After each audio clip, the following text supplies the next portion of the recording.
What are some weird or interesting facts about your families? Story 1. My wife's family is the most fascinating family I've ever encountered. My wife is directly related to Marco Polo. Her family has deep roots in Italy and Sicily. On her mother's side of the family, almost everyone has the last name Polo, including her own mother. They even showed me their family lineage going surprisingly far back, with very few gaps in their family tree. Her great-grandfather was actually forced to leave his small town in southern Italy for being involved with the Italian mafia. Yes, the town's residents raised money to send him to America in the early 20th century, just to get rid of the patriarch of their mob. Think that's the only mafia connection in her family? Not even close. On her mother's side, there are also Cubans, specifically the Cuban cigar mafia in Cuba and Florida. Her grandmother has old, grainy photos from her time as a Cuban cigar princess, appearing in parades and town events in Ybor City and Tampa. One day, her grandmother pulled out a coffee table book about the Cuban mafia, and in it were circled photos of people with machine guns and cash. She pointed at them and said, "There's your Uncle Diego and his wife Odalis. Oh, and there's Ernesto. He's such a sweetheart." When my wife's great-grandfather passed away, they even installed a block in the sidewalk in Ybor City that read, "Name, our patriarch." They showed me that too. I genuinely love this family. Story 2. I was born in California but had to move to Vegas when I was 9. My mom told me the reason was that my dad cheated on her with a gang leader's girlfriend and got a hit put out on him. The truth, however, is much worse. My dad was constantly cheating on my mom, but with his first cousin. Another cousin found out and wanted his own chance with her, but when she refused, he got furious. That cousin threatened to kill my dad. He wasn't joking. My mom rented a U-Haul, packed everything she could into it, and told my dad that if he wanted to stay with that woman, he could, but she wasn't letting my brother or me be a part of it. She gave him 2 days to decide whether to stay with his family or leave. He chose to stay. Honestly, I wish he hadn't. My dad has been a massive disappointment. Story 3. My great-grandfather Salvatore worked with his father in the coal mines of Appalachia until a mine collapse trapped him and several other men underground.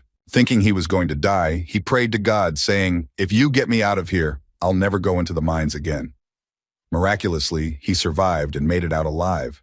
The next day, his father said, "All right, glad you're safe. We're going back into the mine tomorrow."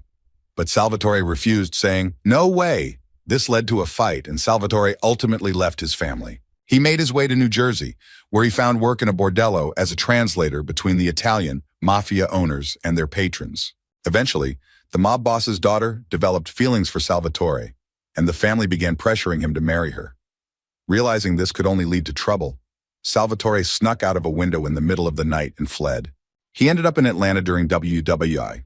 Fearing the mafia might still be looking for him, he joined the Navy to escape America for a while. The Navy trained him as a bugle boy and assigned him to a ship.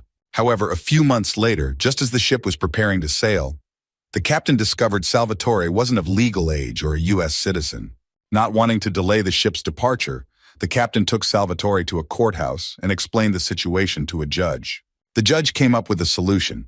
The captain got a bottle of Jack, slipped the number 17 into Salvatore's shoe, and when the judge asked, "Are you over 17?"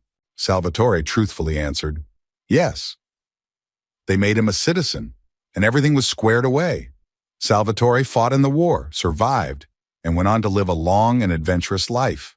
Edit. More Salvatore stories. After the war, Salvatore returned to Italy, married, and had children. He brought his family back to America, where they settled in New Jersey. Salvatore was also a sharp businessman. When the city offered decaying houses for demolition, letting workers keep any salvage they found, Salvatore saw an opportunity. He took down these houses, discovering they had valuable tin roofs. Tin was highly valuable at the time, and he made a fortune selling it. When locals tried to claim he didn't deserve it, Salvatore stood his ground and kept his earnings. He used that money to open a bar. Salvatore refused to follow the norm of serving African-American patrons only at the back door. "If you're going to be patrons at my bar, you'll come in the front door like everyone else," he said. Despite potential backlash, the bar thrived, and he earned enough money to send his children to college and retire comfortably.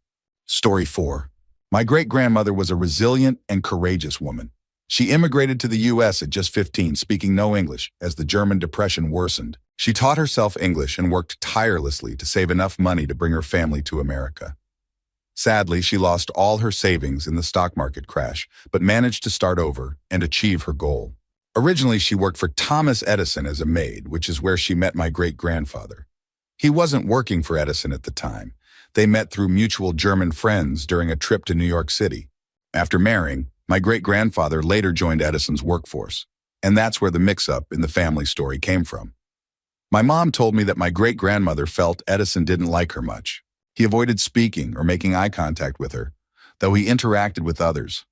She always wondered if it was because of her station or her German heritage. Story 5. My husband loves telling people about the first time he met my family. For Thanksgiving, he visited my mother's side of the family and met my uncles, aunts, and cousins. The next day, we went to celebrate with my father's side of the family. When we walked in, my husband stopped, his eyes wide, and whispered, "These are the same people." I laughed and said, "Surprise." You see, my mother's brother married my father's sister, and my mother's other sister married my father's first cousin. To make things more complicated, my grandparents were first cousins as well, legal since he was adopted. My grandmother joked that she married him so she wouldn't have to change her last name, and because she was the only girl short enough for him, he was 5'2", and she was 5'0". Out of their 8 children, the tallest is one aunt at 5'4". Luckily, my 5'0" mother married my 6'2" father, so at least some of us have height in the family. Story 6.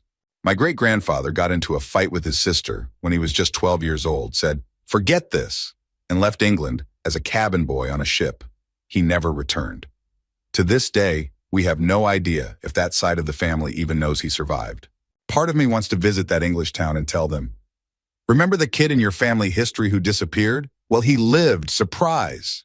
Another great-grandfather managed to steal a cannon from China, which my grandfather later accidentally blew up while my dad was nearby. This ancestor even left a letter for future descendants warning, "If you still have this last name and ever go to this part of China, don't mention it. They might still be mad about the cannon." Then there's the family story from Norway. A few generations back, one ancestor was kicked out of the country for getting both his maid and his sister pregnant.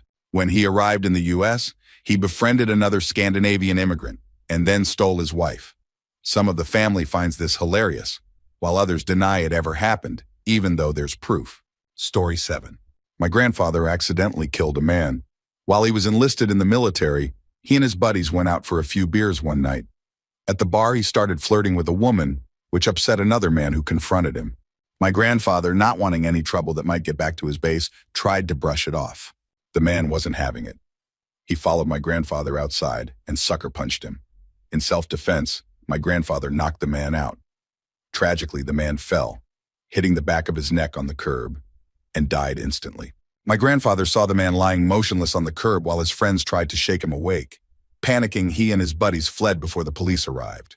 He later wrote about the incident in a journal, admitting that he regretted not turning himself in and considered himself a coward for running. He carried the guilt for the rest of his life, up until he passed away in 1996. Story 8. My grandmother grew up in a part of Korea that is now in North Korea. She and her sisters began their escape during the Korean War, when North Korean forces publicly executed their grandfather for being the spiritual leader of their small town. While fleeing south, their group stopped when heavy fighting broke out near what is now the DMZ. They hid in a wine cellar for over a week as soldiers marched above them.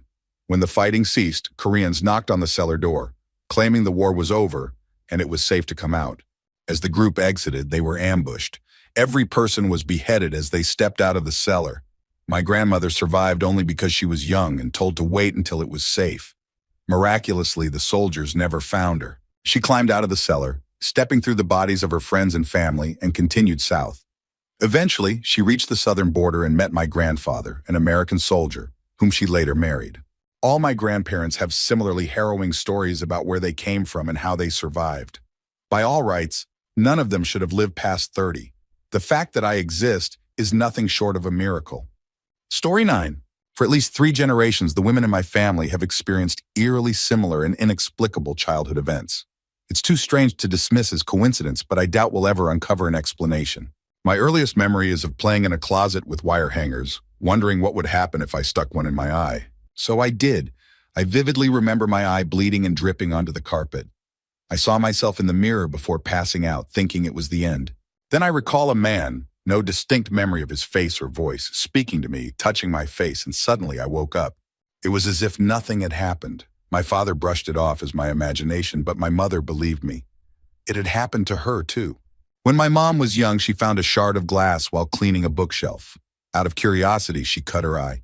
She also remembers a man speaking to her and healing her, leaving her eye unscathed. She later told me that when her mom was a child, she had also cut her eye, details unknown. My grandmother, too, recalled a man speaking to her and healing her. It's a mystery that's been passed down, unexplained. I wouldn't be surprised if it went back further than my grandmother. Story 10. This is the story of how my great-grandmother escaped Nazi Germany and saved a Torah older than Germany itself. My great-grandmother, Uma, met my great-grandfather, Upa, in Tel Aviv, while visiting her cousin. Upa had recently emigrated from Germany and was building a house. He saw Uma at the market and approached her by asking her opinion on kitchen tiles, claiming he needed a woman's perspective. That was the start of their love story. Uma wanted to stay in Tel Aviv to build a life with Upa, but the mandatory government in Palestine cracked down on immigration, especially marriage-based cases. To prove their relationship was genuine, Uma had to return to her village in Germany for a set period, during which she and Upa exchanged letters. Eventually, Upa formally invited her back to marry him. While preparing to leave Germany in 1938, Uma's uncle approached her with an urgent request. He worked for the village rabbi, and seeing the rise of the Nazis, begged Uma to smuggle a Torah out of the synagogue. She agreed, hiding the Torah in the trunk with her wedding dress and linens. Playing the part of a protective bride, Uma made it past German customs without suspicion. Just months later, the Torah would have been destroyed during Kristallnacht. This Torah, dating back to the 1500s, includes inscriptions on its handles commemorating the people who funded its creation. It became the first Torah of a new congregation in Israel. Around 20 years later, it sailed across the Atlantic with Uma, Upa, and my grandmother. When my grandmother married and moved to West Virginia, the Torah found a home in her synagogue, where it remains today. Though no longer kosher due to fading letters, the Torah still makes appearances at family bar mitzvahs and during Simchat Torah celebrations, when all the Torah scrolls are brought out for singing and dancing. Story 11. Oh, where to start? There's a book written about my great-great-uncle, who killed a man that wanted to marry his sister. Unfortunately, I don't know the name of the book. I'm also a direct descendant of John Hancock. That's my grandmother's maiden name. It's not weird, but it's definitely cool. For generations, my family believed we were French and Cherokee. Then I got my parents an Ancestry DNA kit, only to discover we're Irish and English. That was a fun revelation. Here's an odd one. My brother and I have a completely different blood type from either of our parents. My mom is B, and my dad is O. But my brother and I are both A. Apparently, this is very rare, but not impossible. It happened twice with the same mother, though, which left my parents convinced I was switched at birth. They even ran both paternity and maternity tests to confirm. My mother has 6 brothers. Every one of them, including her, had children in the exact order of girl, girl, boy. Now, in my generation, the trend is flipped. So far, everyone has had kids in the order boy, boy, girl. Let's see how long it holds. Story 12. My great-great-grandfather came to America in 1906 at just 14 years old, traveling alone from South Africa. He eventually enlisted in the Navy and later became a prohibition enforcement officer. He was successful for a time, but his superiors discovered that he wasn't turning in all the alcohol he confiscated. Instead, he kept cases of champagne for himself, drinking them alone, which was illegal and ultimately led to his dismissal. He even served jail time, all while not being a U.S. citizen. At some point, he transitioned into becoming a tax fix artist for the mafia and other powerful figures. This shady career led to him being linked to illegal dealings during the Truman administration. He was charged with perjury and sentenced to jail, but he passed away before serving his sentence. My grandmother doesn't like to talk about this family scandal, but I find it fascinating and wish I knew more.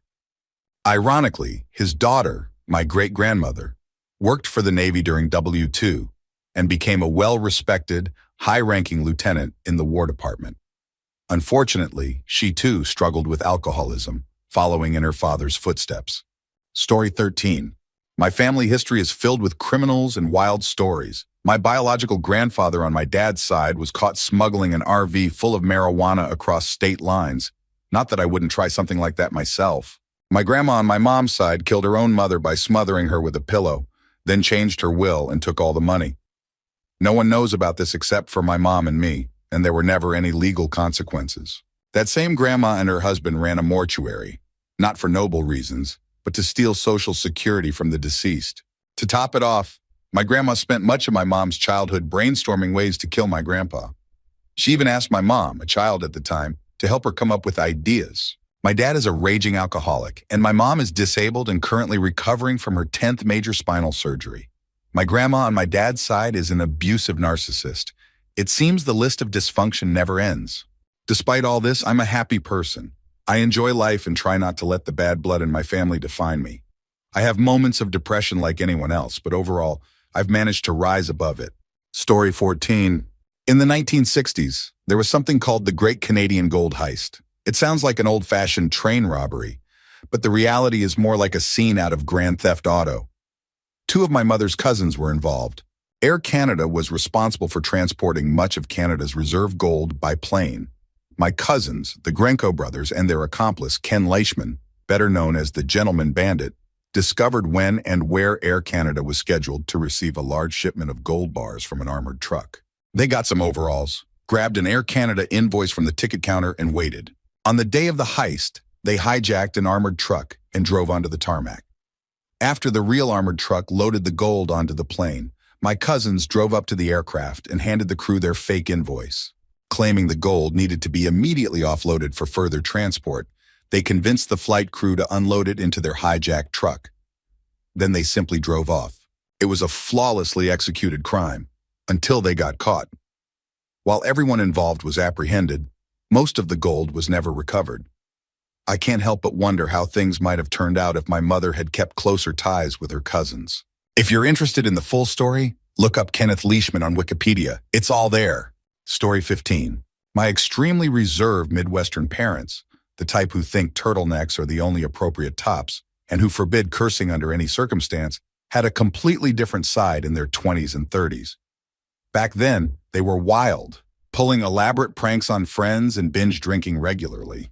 Their love story is equally surprising. My mom first noticed my dad at the races, thought he was cute, and decided to get his attention by throwing a beer can at his head.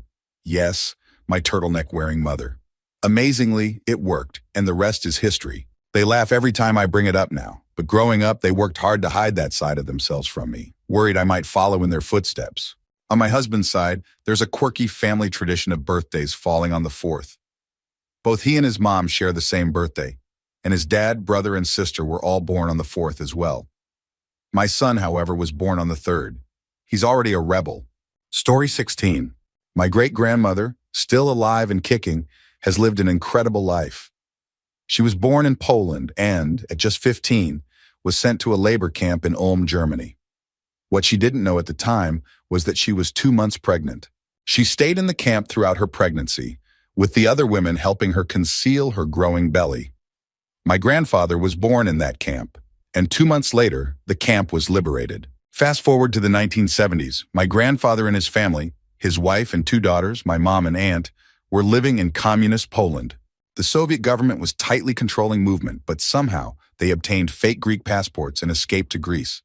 They lived there for 2 years before managing to immigrate to the U.S. as political refugees.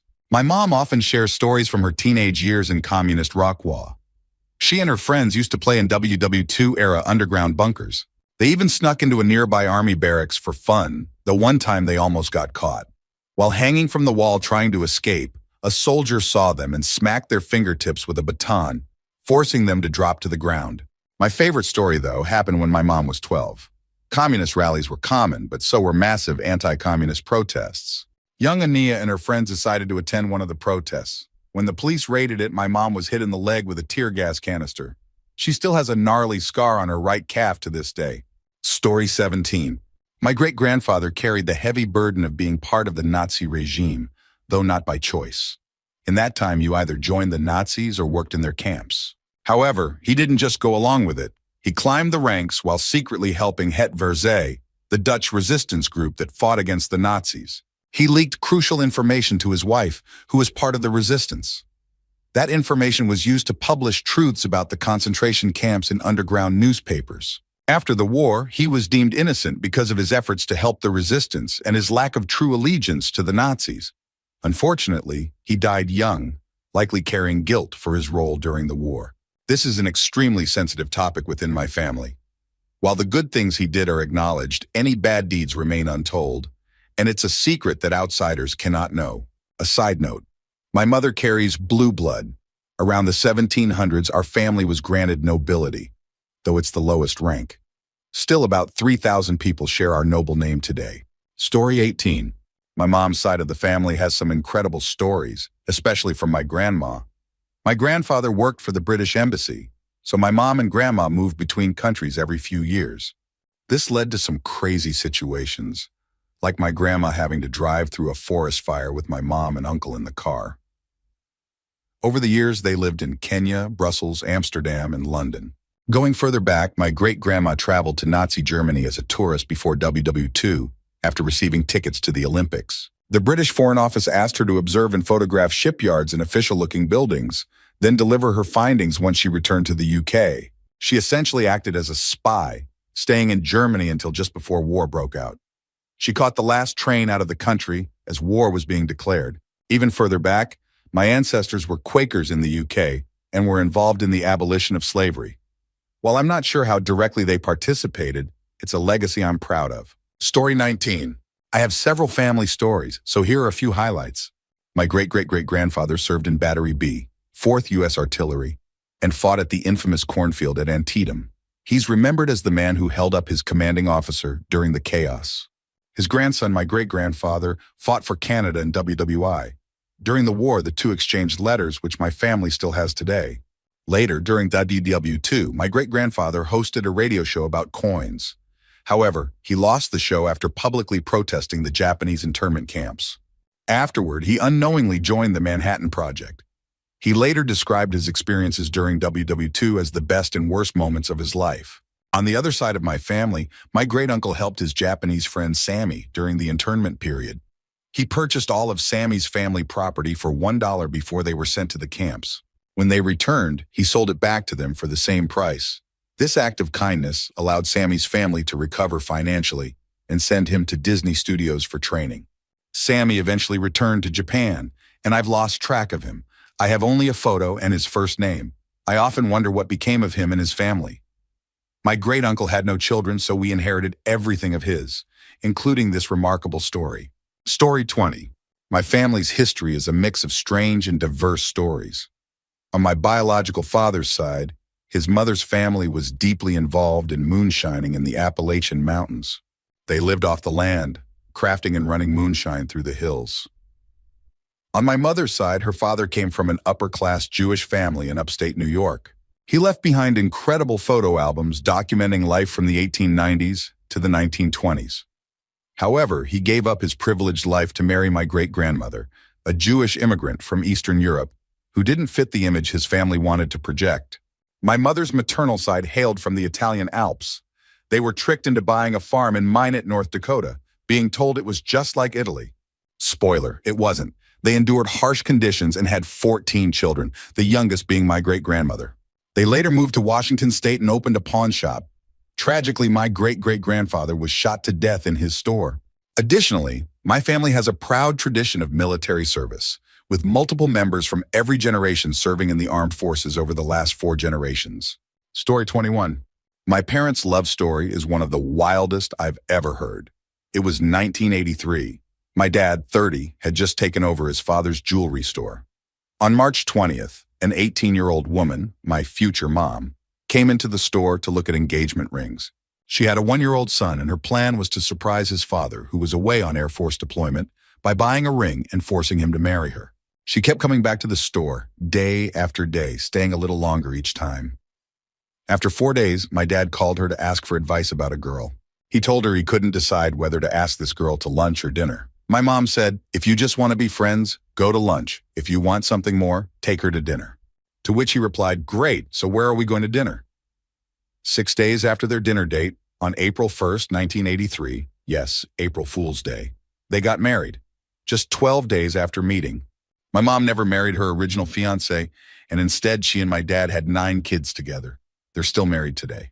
Story 22. My brother works in an animal testing facility. Last year he told us about a study where they fed rats Red Bull, which caused cancer, kidney issues, and tumors. As an avid animal lover, this blew my mind. I'm the type of person who will rescue bugs instead of squishing them.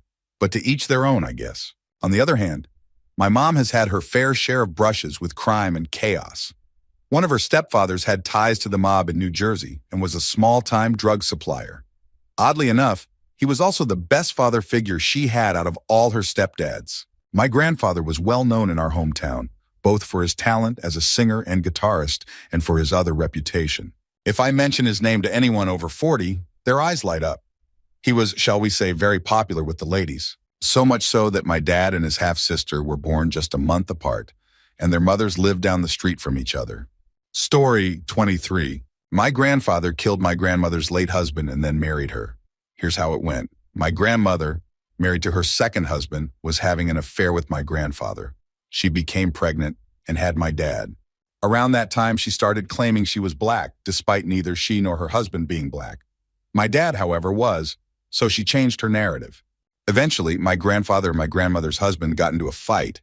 According to my dad, if Grandpa's name killed you, you needed killin', hinting that the late husband had a reputation for not being able to keep his hands to himself. Afterward, my grandfather married the woman he made a widow. In the backwoods of Louisiana, this caused no outrage, even though he killed a white man and married a white woman nearly 20 years before interracial marriage was legal. My dad always said my grandfather was a great man who commanded respect, and based on the story, I'd have to agree. Story 24. Both of my parents came from incredibly dysfunctional families. My dad's mom had many kids, and he lived with his siblings for a while. One day, when he was just 4 years old, he asked his mom if he could visit his dad. She said, "Okay," dropped him off, and he never saw her again. My dad grew up with his father, who never had any other children. However, his dad kicked him out of the house at 17, pushing him to join the Air Force. To this day, he's never reconnected with his half-siblings. On my mom's side, her mother was arguably worse. She had multiple kids with different men. If the father wasn't wealthy, she'd put the baby up for adoption and sell them off. If the father was wealthy, she'd sue for child support while making him raise the child himself. That's exactly what happened to my mom. Her dad raised her for most of her childhood, but her mom still collected child support. My mom's dad was a kind man, remarried, and had 2 more daughters, my half-aunts. Neither of them married or had kids, so they remain the only family I've ever really known. Because of all this, I've never met any full-blood aunts, uncles, cousins, or biological grandparents. By the time I was born, they were all either dead or long gone. Despite everything, I think my parents did an amazing job raising me, my brother, and my sister, considering the chaos they came from. Story 25. My grandmother was an unstoppable force. As a teenager, she wrestled bulls, and when my mom was trapped in a room during a hurricane, my grandmother ripped the door off its hinges with her bare hands to rescue her. No one else was in the house, and the evidence left no doubt about her strength. From that moment on, I knew never to mess with her. She truly was the matriarch of the family. My grandfather was a police lieutenant. After building a successful career in the police force, he went to college and earned a degree in mechanical engineering. Sadly, just a few months after graduating, he suffered a stroke that left him partially immobilized. He was honorably discharged from the police department and retired with recognitions for his character and service. On my maternal side, there's even more fascinating history. My granduncle was a national hero. My great-grandfather married a Japanese immigrant named Mariko, who was affectionately called La Japonesita by the community. Japanese families were rare and tended to keep to themselves, so their union was considered unusual. My maternal grandfather was a founding member of the leading political party in our country, working alongside figures like former President Profete, Juan Bosch, and Profer Alberto Baez, who was also our next-door neighbor. My maternal grandmother, his wife, was a mathematician and half Haitian, half Kokolo, though she struggled with schizophrenia. Meanwhile, my paternal grandparents had their own unique story.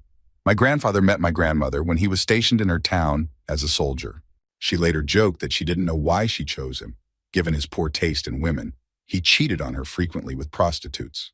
My family's history is deeply intertwined. My parents, my siblings, and I lived on my paternal grandparents' large property for 10 years. The property had 4 houses, all now belonging to their children, except for the 5th son, Jesus, who has been in prison since before I was born. Adding to the intrigue, my maternal great-grandfather secretly listened to illegal transmissions from Cuba during a fascist dictatorship, rooting for Fidel Castro's communist government. My great-grandmother lived to the age of 98, and her parrot, now 56, is still alive. He only lets my 21-year-old cousin care for him. Story 26. My family's history in Korea is one of resilience and tragedy, marked by oppression and loss. My great-aunt was a resistance leader during the Japanese occupation of Korea in the early 1900s. She was arrested during the March 1st movement in 1909 and died in prison after years of harsh treatment. On my dad's side, his family is from Pohang, a coastal town near Busan. Many relatives were executed during the communist crackdowns of the 1950s. The anti-communist paranoia at the time led to thousands of executions with little to no evidence. My maternal grandfather's entire family perished during the Korean War. They were executed under suspicion of being communists because my grandfather had lived in Pyongyang before fleeing south just before the war began.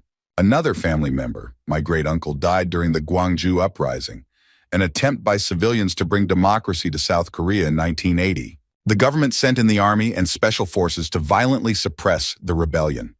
According to family rumors, my great-uncle, a Vietnam War veteran, put up a fierce fight before he was killed. Our family's story is one of survival amidst unimaginable hardship and loss. It's a reminder of the sacrifices made for freedom and democracy. Story 27. When my dad was a child in the 1960s, his family was being watched by the KGB. My great-grandfather was from Hungary, and there was a revolutionary movement distantly tied to our family at the time. Suspicious men would follow my dad, even watching him while he was at school. One day, one of the men knocked on their door and tried to force his way into the house. My grandfather got into a physical fight with him and managed to push him out before calling the police. Shortly after, the FBI arrived, vaguely explained the situation, and assured my family that they would take over surveillance. The FBI promised my family wouldn't see them because they were better at their job. After that, the suspicious men disappeared, and the family wasn't bothered again. Separately, my grandmother, after divorcing my grandfather, apparently spent time with a mobster.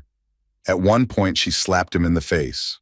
Unfortunately, my dad was too young to fully understand what was happening, and I don't have many more details. It's a mysterious chapter in our family history that I'd love to dig into more if anyone else in the family remembers. Story 28. This might get lost, but here's my dad's incredible life story. My dad is a veteran of the Portuguese colonial war, and his life has been anything but ordinary. Born in Portugal, he grew up in Mozambique.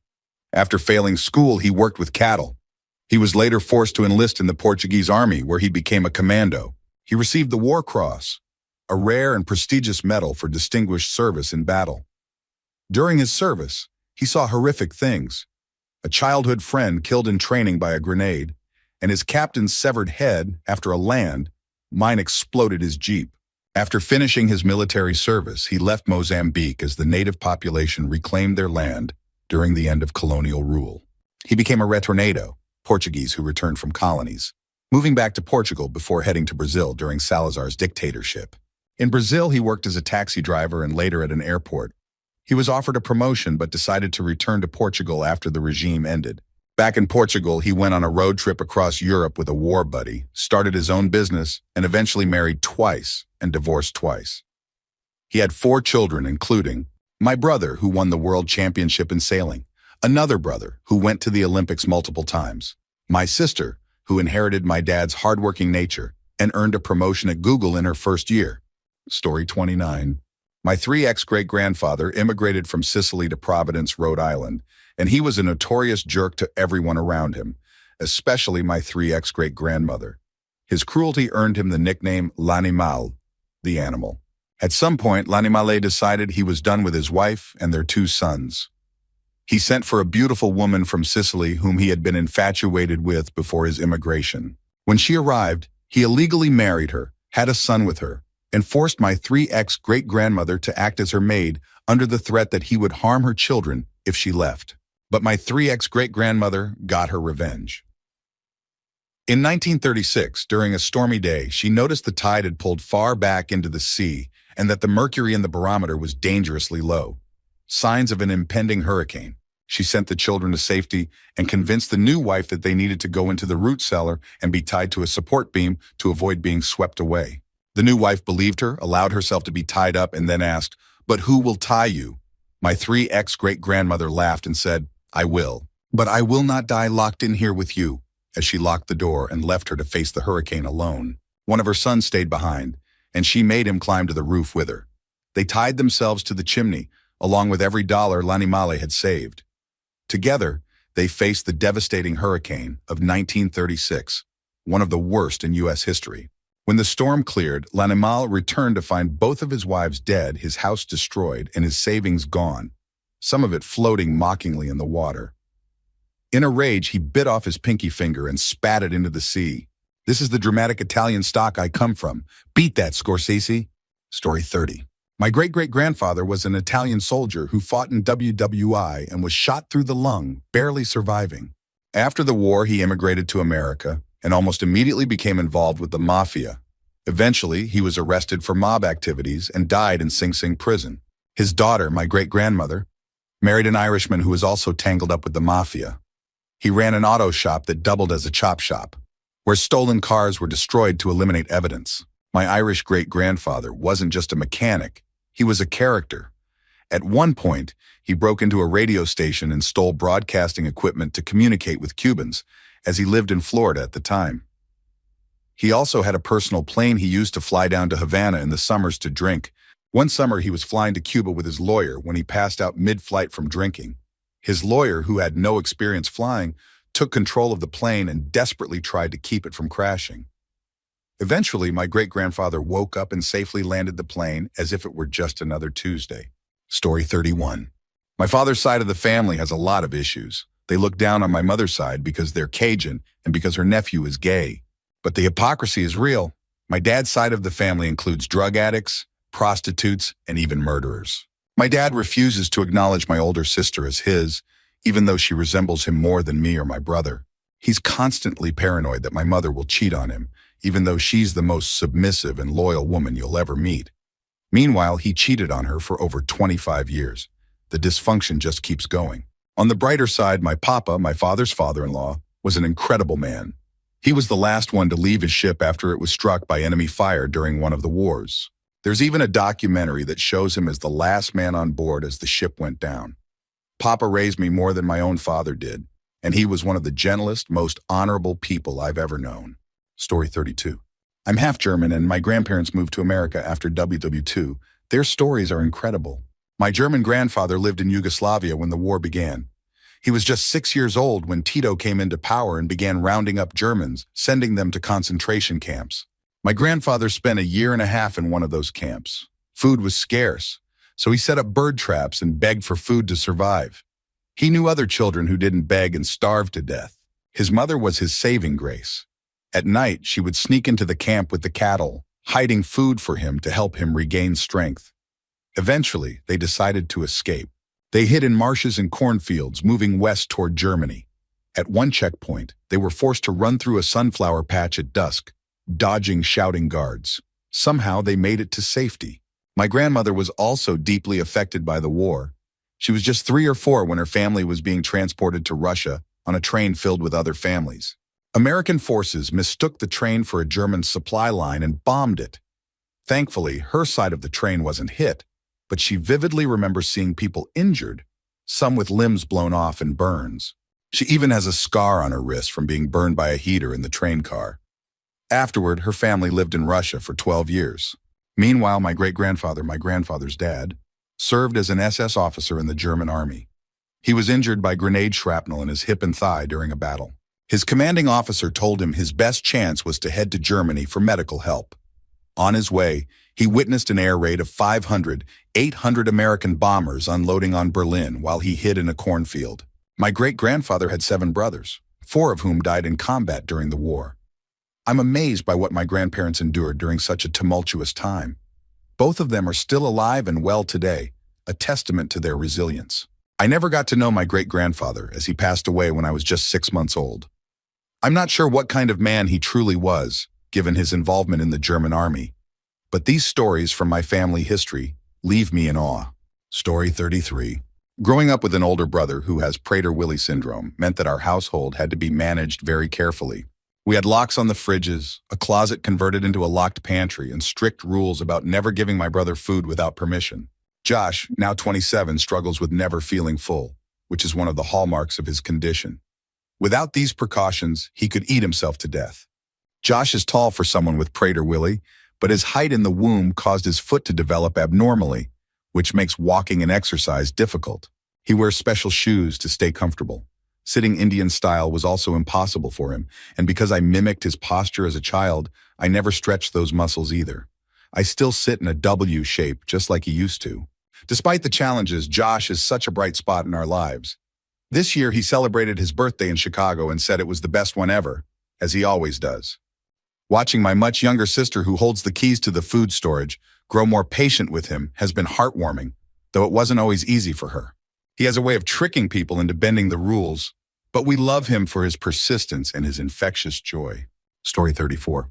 My great-grandfather owned an enormous amount of farmland in my hometown, so much that much of it went unused because there weren't enough workers to tend it all.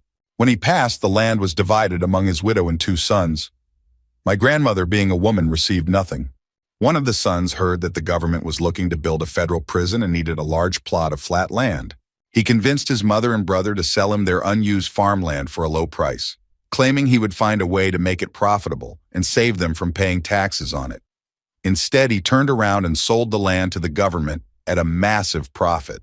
That sale made him one of the wealthiest men in the village, though his greed earned him a reputation. On his son's 18th birthday, he gave him a grocery store to run. That store was eventually passed down to his granddaughter, but it closed last year. From what I've heard, the store only survived by slowly draining the family fortune, as both the granddaughter and her father were terrible at managing it. Story 35. In 1942, my mother lied about her age to get a job at a shipyard in New Orleans.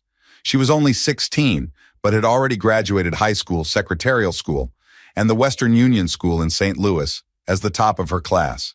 Western Union sent her to New Orleans on a scholarship, but when she arrived with her family, her elderly parents, pregnant sister, and baby sister, they discovered there was no job waiting for her. Her family lived out of their car while waiting for a job to open up. Unable to wait any longer, my mother went to the shipyards and asked about work. She found a company that needed a secretary and provided housing for employees. The only catch? She had to be 18. Without missing a beat, she told them, "Yes, I just had my 18th birthday last week." She got the job and the keys to a house on the company plot. Overjoyed, she ran to tell her mother that they were saved. But when they arrived at the house, they found a leaky cardboard shack infested with roaches and mice. My grandmother sank to the floor in the living room and cried, not with happiness, but out of exhaustion and resignation. Still, it was better than living in a car. My mom passed away 25 years ago, but I still miss her every day. She was smart, practical, and full of grit, a truly remarkable woman. Story 36. My great-grandparents had 21 children with 1 mother and 1 father. The oldest, my grandfather, ran away from home at 15 and joined the German Navy. He later found himself in the trenches during WWI, where he was captured as a POW. After the war, the French refused to release the prisoners, so my grandfather escaped. He hid in barns, ate turnips, and swam across the Rhine at night to make his way back to Germany. Years later, my father and uncle were born. At the time, my uncle joined the Brown Shirts, which was seen as the equivalent of the Boy Scouts back then. Before WW2, my grandparents, father and uncle, emigrated to New York. When the war began, my uncle joined the U.S. Marines and was killed at Lake Gulf. My father, meanwhile, was drafted into the 10th Mountain Division and served in Italy, occasionally translating for captured German prisoners. The youngest of the 21 siblings back in Germany, however, took a very different path. He joined the SS and later became the commandant of Plaszow concentration camp, the same one depicted in Schindler's List. He was eventually replaced by Amon Goeth. After the war, he ended up in a Russian gulag before being sent back to Germany in 1955, where he was promptly jailed for another 10 years for his actions at Plaszow. By the time he was released in 1965, most of the family had disowned him, except for my grandfather, who was forgiving and had emigrated to the U.S., making him less directly affected by the stigma. I met him a few times as a child when we visited from the U.S., but the rest of the family never spoke to him. My immediate family was never involved in Nazi ideology. However, my maternal grandfather, who also emigrated from Germany before W2, was a racist and Holocaust denier. He made a lot of money, supported Reagan's campaign, and even attended one of Reagan's inaugural balls. Story 37. My great-grandfather on my mom's side was a mystery. Born in 1906, he didn't know where he was born, but ended up in Corpus Christi, Texas, around 1922. Of Irish heritage, he spoke fluent Comanche and had ties to Native Americans in Oklahoma. He and his brother roamed the U.S. by train for a few years before settling in Corpus Christi, where he headed up the Longshoremen's Union until his retirement in 1970. He and my great-grandmother lived a frugal lifestyle, never giving any indication of their wealth. After his death in 1999 and her passing in 2014, the family discovered they were multimillionaires. Their bank account had a deposit of over $1 million in 1948, and there were several $100,000 in cash in a vault in their modest house. The cash consisted of bills from the 1930s and 1940s. Despite their fortune, they lived like they were on the edge of poverty. No one, including their children, knew about the money, and there's no explanation for where it came from. The story of their wealth died with my great-grandfather, leaving the family with a mix of curiosity and gratitude. While the mystery remains unsolved, it's a fascinating piece of our family history. Story 38. My great-grandmother was a true badass señorita. She immigrated from Spain to America, always suspicious of the government. She grew her own food and refused any government aid, believing they'd demand something in return. Everyone thought she was crazy until the Great Depression hit. While others struggled, she was barely affected due to her self-reliance. Her cure for any ailment was a shot of tequila, which she gave to her kids and grandkids. It must have worked because both my mom and grandma are remarkably healthy to this day. I wish I could have met her. From the stories, she sounds like the epitome of independence and strength. One of my great-grandfathers was in Billy the Kid's posse, and another was a California senator, a mix of rugged outlaw and polished statesman. My dad was born in a tiny home in Long Beach. By the age of 18, he had earned enough money to buy a beach house, though we no longer live there. He's now a nurse practitioner in downtown LA, sewing up knife and gunshot wounds on gang members at 3 a.m. He used to be a prison nurse and occasionally treated immigrants off the books at home when we were kids. My sister and I would come home to him, stitching someone up at the dining table. My aunt and mom once stumbled upon a satanic ritual with guards patrolling the area. They couldn't tell if it involved kittens, baby goats, or babies. My aunt almost got kidnapped but was saved by her boyfriend, who she's still with to this day. They also snuck into an abandoned mansion used for rituals. My mom recalls finding dead cats hanging from the ceiling. That mansion is now owned by a jailed Hollywood film director. My sister is a force to be reckoned with. She once stopped a man from raping a woman, yelling at him until he curled into a ball and cried. My family travels extensively. My grandpa was stationed in Germany during Oktoberfest. My dad has been to Spain, Rome, and countless other places. My sister traveled solo to Spain at 16. And at 15, I gave speeches at churches in Tijuana, performed an exorcism, and trespassed, nearly getting arrested. Last year in Cuba, I hung out with rappers, played soccer with kids, and spent a night on a rooftop with gang members, talking about life while watching lightning storms. I also met the most beautiful girl I've ever seen but never saw her again. Oh, and I was born dead. A doctor brought me back to life. Story 39. I recently discovered that my family is directly descended from the Howard line. Yes, that Howard line. On a whim, I researched it thinking it was absurd given how common the last name is. But it turned out to be true. I'm descended from numerous kings, queens, and rulers, including King John and Charlemagne, several times thanks to cousin marriages. My ancestors include a mix of saints, crusaders, and rulers with colorful epithets like the terrible and the cruel. There are famous Catholic figures in my lineage who devoted their lives to spreading Catholicism or died defending it, earning canonization. As someone who isn't very religious, I feel a bit guilty for not knowing much about them. Their sacrifices are incredible, but their legacy feels distant. As a history major, though, it's thrilling to think I'm connected to people who shaped history. It's surreal to open a history book and think I wouldn't exist without them. My family's perspective on history is also fascinating. Most people view Mary Henry VIII's daughter as the bad queen and Elizabeth I as the good one. But for my family, it's the opposite. Mary freed and reinstated titles for my ancestors that Henry VIII had taken, while Elizabeth imprisoned and executed them. Every time I learn about one ancestor, I end up diving down a rabbit hole to uncover more. It's overwhelming but endlessly fascinating. Story 40. My family history seems unusually filled with royal murders. My many times great-grandfather, Sir Walter Tyrrell III, killed King William Rufus of England with an arrow to the chest. Officially, it's recorded as a hunting accident, but within the family, we refer to it as an intentional assassination. In another dark chapter, one of my ancestors is believed to have been involved in the murder of the two princes in the Tower of London in 1483.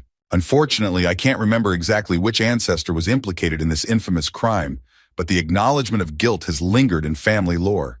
On a lighter note, my mother is also descended from Elder William Brewster, a passenger on the Mayflower and a religious leader of Plymouth Colony. While many of his descendants proudly carry his name as a first or middle name, my immediate family didn't put much weight on this connection. My mother was raised Catholic and I was brought up atheist, so we never attached much personal pride to the lineage. Still, the blend of historical infamy and respectability in our ancestry is fascinating. Story 41. My great-grandfather's story during WW2 is one of incredible strength and resilience. He was part of the Yugoslav partisans, Partizani, and got separated from his team. A group of Germans captured him, beat him with guns, kicked him, and eventually shot him in the legs, demanding he give up his comrade's location. Despite the torture, he refused to betray them. When they realized he wouldn't talk, they sent him to be executed by firing squad. While being transported on a train, unable to walk due to his injuries, he saw an opportunity to escape. He threw himself from the seat, crawled to the door, and tumbled down the stairs of the train. He spent the next 2 days crawling through vineyards, surviving on fallen fruit and drinking water from wells when no one was nearby. Finally, after 48 hours of excruciating effort, his comrades found him and took him to safety. I later learned that during his imprisonment, he had been tortured so severely that he lost all the nails on his feet. As a child, I once asked him about it, but his vague response made little sense to me at the time. He survived the war and lived a long and happy life, passing away at the age of 85 in 2008. I was young when we spent time together and remember only fragments, but finding his story in a book years later made me deeply proud. He's my hero, and I'm honored to be his great-grandson. Story 42. My grandparents made their fortune in a rather dramatic and suspicious way. They owned a large cotton farm in a central location in Phoenix, right in the path of the city's predicted expansion. As Phoenix grew, some individuals, possibly the government, offered to buy their land to make way for new buildings and businesses. Although the offer was generous, my grandparents declined, suspecting they could get more money if they waited. The buyers warned them that this would be the only offer, but my grandparents stood firm. Then, just a week later, a mysterious fire broke out, destroying most of their cotton crop right before harvest. With no cotton left to sell, the same buyers conveniently showed up again, reminding them of their earlier offer. Left with no choice, my grandparents reluctantly sold the land. While the deal wasn't what they had hoped for, it was still enough money for them to relocate to a different city, build 2 houses side by side, and send 2 of their 3 children to university. My grandfather decided to leave farming mostly behind and took a job with the USDA. He climbed the ranks to an impressive position, so high that his boss's boss was the president. Today, my grandparents are financially well off, but the land they once owned is now nothing more than a collection of roads, an old Walgreens, and a Taco Bell. Ironically, Phoenix expanded in the opposite direction, making the land they fought for far less valuable than anyone had expected. Story 43. When Pakistan and India split, my ancestors happened to be on vacation in what was about to become Pakistan. They were fairly well off, owning land and even a theater, which my great-great-grandfather had built to showcase his own films. However, all of their property and land were on the Indian side of the partition. For anyone familiar with the history of the partition, it was a time of immense violence, riots, mass killings, and entire villages burned to the ground. Faced with this chaos, my ancestors decided to stay in Pakistan, as they were Muslim and thought it safer to remain. My great-great-grandfather passed away during this time, though it wasn't due to violence, likely old age or illness. This left my great-grandmother as a single middle-aged woman in a new country with 6 children to care for. With no land, wealth, or resources, she sold all her clothes and jewelry from the vacation and took on work as a maid and seamstress. She worked tirelessly night and day to ensure all 6 of her children received an education. My parents often remind me of her sacrifices and how, even during those difficult times, my family understood the value of education. To me, she was a true badass and the cornerstone of our family's resilience. Story 44. My great-grandfather's true identity is a mystery. While family members describe him as a quiet man, he was also a notorious liar, spinning so many tales that no one knows which were true. He supposedly took his stepfather's last name to get a job in the coal mines of Mexico, but my searches on Ancestry.com uncovered some questionable records. Articles mention a man with his name impersonating a U.S. soldier in Germany to steal, serving time on a U.S. naval ship, and being caught with drugs while giving detectives different names and stories. A family rumor claims that his daughter, my great-aunt, overheard an argument between him and my great-grandmother about him doing time in prison. He was also a master storyteller, so good that people believed his tales until they realized they couldn't confirm any of them. One of his stories was about us having Apache blood, and while my ancestry DNA test shows I am 53% Native American, it's impossible to know how much of his story was fact or embellishment. Unfortunately, much of the truth was lost when my grandfather passed in 2011. We have only one great-aunt who remembers very little. As a result, the last name we've grown up with and take so much pride in isn't even our true name. It's both fascinating and strange to think how much of our family history has been shaped by a man who kept so much of his own story hidden. Story 45. My family has an interesting Civil War story, specifically how we managed to avoid it entirely. When the war broke out, a significant portion of my family packed up and moved to Canada, staying there until it was over. Once the dust settled, they returned to the United States as if nothing had happened. The only war story my grandfather ever shared was from WW2. He lied about his age to enlist, with help from his father, and served in both Europe and the Pacific. During a patrol in a town, he came face to face with an enemy soldier. Both drew their guns but didn't fire. After what felt like an eternity, they slowly lowered their weapons, nodded at one another, and walked away. My grandfather said the soldier was his age, just a teenager, and seeing him made him realize something. Not every enemy was a monster. Many were just scared young men, following orders and trying to survive, just like him. He refused to share more about his wartime experiences, only saying that the worst thing he endured happened after the war, not during it. Story 46. I was born from an affair between my mom and a wealthy businessman worth hundreds of millions of dollars. My sister was also a product of the same affair. Our father created two families, his real one and us. When his wife discovered the truth, he threw my mom, my sister, and me out onto the streets. Growing up, we lived just 15 minutes from him, but he never visited us or acknowledged our existence. We were desperately poor, often without enough food or basic necessities. At 13, I went to his house to ask for help, but instead of listening, he had me arrested for harassment. Not long after, my mom took her own life, leaving us effectively orphaned. My sister begged him for support, and he eventually started paying her child support so she could finish high school. But she abandoned me, leaving me in foster care and later a group home without saying a word. During this time, I was trafficked into the industry, and instead of helping, my sister maligned me as promiscuous, which was particularly devastating given my physical disability. Somehow I managed to return to school, and after a while, my father began providing me with some support for a few years. When I was 25, my sister reconnected with our father and his real family. They welcomed her in, but I was excluded. Once I was invited to their home and was horrified at the extreme wealth they lived in, especially after my years of poverty and suffering. What stung even more was hearing them mock someone with a disability, which deeply hurt me as a person with a physical impairment. For a moment, I thought things might improve when my father offered me a job at his company, but he later retracted the offer and hired my sister instead. After that, both my father and sister cut me off completely. My sister has since received millions of dollars from our father, while I continue to struggle in poverty. I've never had a birthday party and have spent almost every Christmas alone for the past 20 years. No one in my life knows the truth about my family because I'm too ashamed to talk about it, so I lie. It's a heavy burden to carry, but I've managed to survive despite it all.